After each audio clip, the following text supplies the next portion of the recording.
Hi, Linda Bowen here from stampingwithlinda.com, your cardiologist since 1997, helping you create cards from the heart. I hope you are joining me from my post on Saturday when I did my blog hop and featured this adorable bunny treat bag.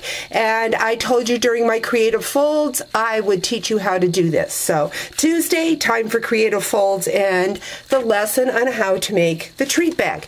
I am using the Love Blossoms Designer Series paper stack, and I cut this piece down to measure 4 inches by 5 7/8, and I'm going to bring in my personal trimmer, and I am going to be scoring this piece of Designer Series paper, first at the 2-inch mark, then 2 3/8, 2 3/4, 4 5/8,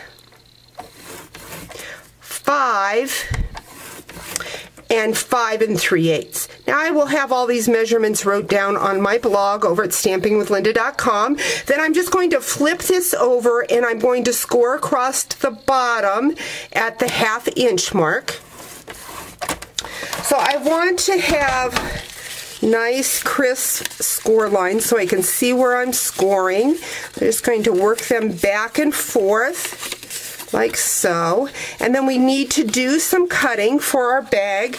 Now I have found when I cut to make the bottom of a bag or a box that if I completely cut out the score line, so I cut on one side of the score line and then the other, it takes that bulkiness of that paper out so that when I fold it up it will lay flat.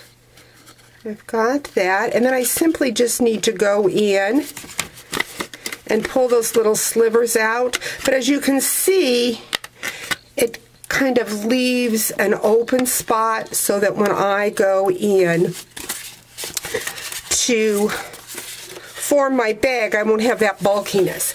What I need to do now is I'm going to bring my ornate punch in, and I am going to take and line it up into this section of the bag. So I need to put it on top of that punch guide. I'm going to flip it over and I'm just going to look for my score lines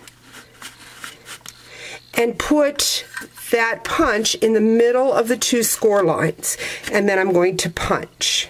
I want to move that up just a little bit more. There we go. I'm going to punch, and then I'm going to move it over and I'm going to do the same on the other side. So this time it is going to be, well, let's do it this way. I'm going to again go on top of the punch guide, turn it over, and I'm going to be lining it up with the edge and the score line. And I'm going to punch again. Next, what I need to do is to just go in and remove the extra piece. So I'm just removing that and then cutting this one too, just right straight across like so. And now I'm ready to form my little bag. Going to bring in tear and tape, and I'm going to put some tear and tape along the side that has the 1 score line. So I'm going to go mountain, valley, mountain, and over here mountain, valley, mountain, like so. And then this is just going to glue right on the side there. So I'm going to remove that tear and tape and just fold it right down, line it up like so. And then all I have to do is then do my bottom.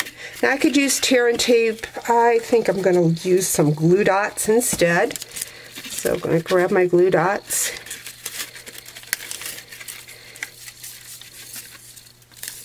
And add a couple there. Fold that in. Going to grab my bone folder just to go down and put that flap down so that they'll line up. And maybe I'm going to add some tear and tape along that side of the last flap, just to make sure that I've got a nice sturdy bottom to my bag. Remove that and just fold that in. So there you have it, the cute little treat bag. Again, then I just used the oval punch and that fun little bunny that I punched out when I did my Easter parade of punches. So there you have it, a creative fold of a gift bag done with our Designer Series paper. Thanks for joining me. Talk to you real soon.